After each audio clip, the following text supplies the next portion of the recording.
Students of CBSE board class 10 class 12। बच्चों, आज की वीडियो में हम डिस्कस करने वाले हैं बोर्ड एग्जाम 2025 के स्टूडेंट्स के लिए कैसा जाने वाला है उनका ये नया सेशन, क्या होने वाला है। तो बच्चों, आपको पता होगा कि आपके एग्जामिनेशन कंट्रोलर डॉक्टर संयम भारद्वाज ने मीडिया में ये बताया है कि एग्ज़ाम जो होने वाला है फर्दर वो इस तरीके से हो कि मैक्सिमम बच्चे पास हो। ऑल पास तो देखो 100% एफिशिएंसी नहीं होगी, बट इट इज़ उनकी ट्रायल चल रही है कि मैक्सिमम बच्चों को पास किया जाए, ईजी हो, एग्ज़ाम पास करना आपके लिए आसान हो। तो क्या फेल कोई नहीं होगा? बिल्कुल होंगे। कुछ बच्चे लास्ट 2 ईयर्स आप देख रहे हैं कि कंपार्टमेंट में बच्चे 1 लाख के आसपास बच्चे चले जाते हैं, हालांकि 39-40 लाख स्टूडेंट्स अपीयर भी होते हैं।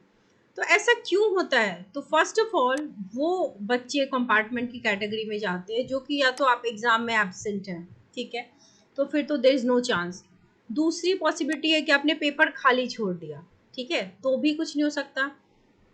कई बार आपने मिनिमम जो पासिंग क्राइटेरिया है उसको फॉलो ना करते हुए बहुत ही कम लिख करके आ गए, या एब्सर्ड या गलत लिखे, सीबीएसई के फॉर्मेट के हिसाब से स्टेप्स नहीं लिखे, कीवर्ड्स मिसिंग थे, वर्ड लिमिट्स का ध्यान नहीं रखा।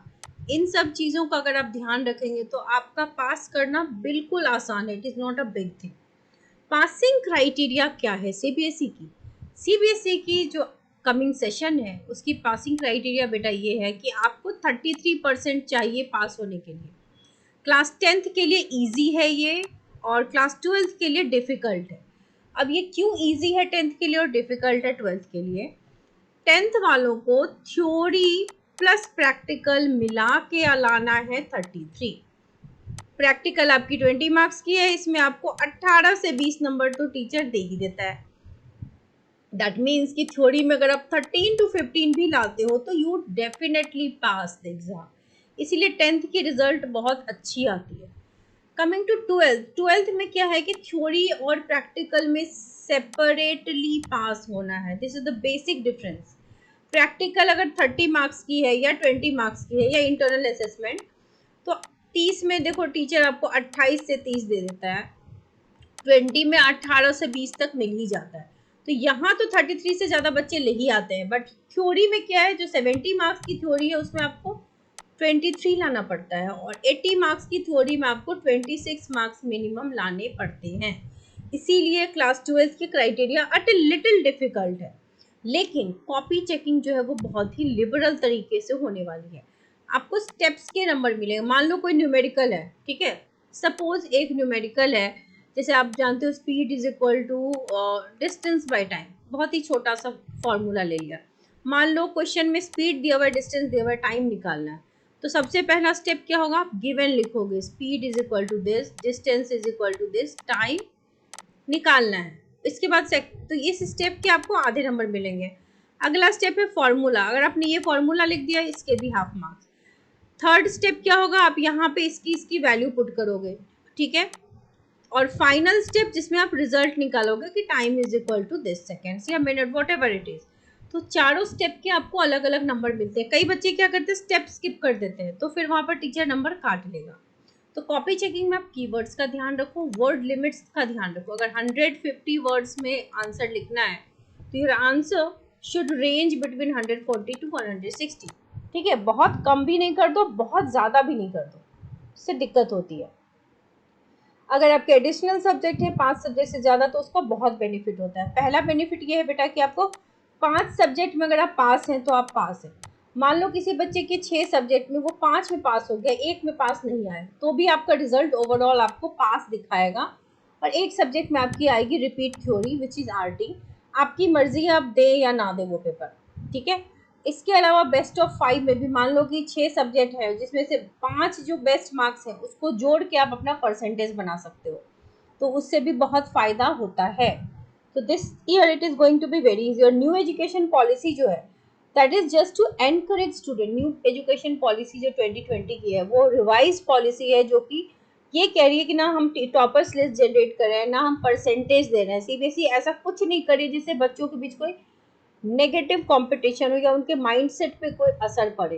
सो प्रॉब्लम कुछ नहीं है, आप एनसीईआरटी को फॉलो करिए, उसके क्यू एंड एज याद कर जाइए, सैम्पल पेपर्स एंड पीवाईक्यू यही वो रामबाण चीजें हैं बेटा, क्वेश्चंस नए नहीं आते बोर्ड एग्जाम में, ठीक है। अब नहीं पढ़ोगे तो फिर कोई पास नहीं करा सकता, पढ़ लोगे तो अच्छे मार्क्स लेके आओगे। So it's up to you. अभी सेशन स्टार्ट हुआ है, समर वैकेशन आ चुका है, आपके स्कूल में मिड टर्म्स वगैरह होने वाले होंगे, तो it's time to get serious. Copy checking is going to be easy, but that does not mean कि आप खाली छोड़ के आओगे तो आपको नंबर मिलेगा। So it's time to get little serious. So stay positive, stay happy and do study. और चैनल को सब्सक्राइब करके रखिए, क्योंकि आपके लिए एक नया कोर्स भी लॉन्च होने वाला है फॉर क्लास 12th केमिस्ट्री।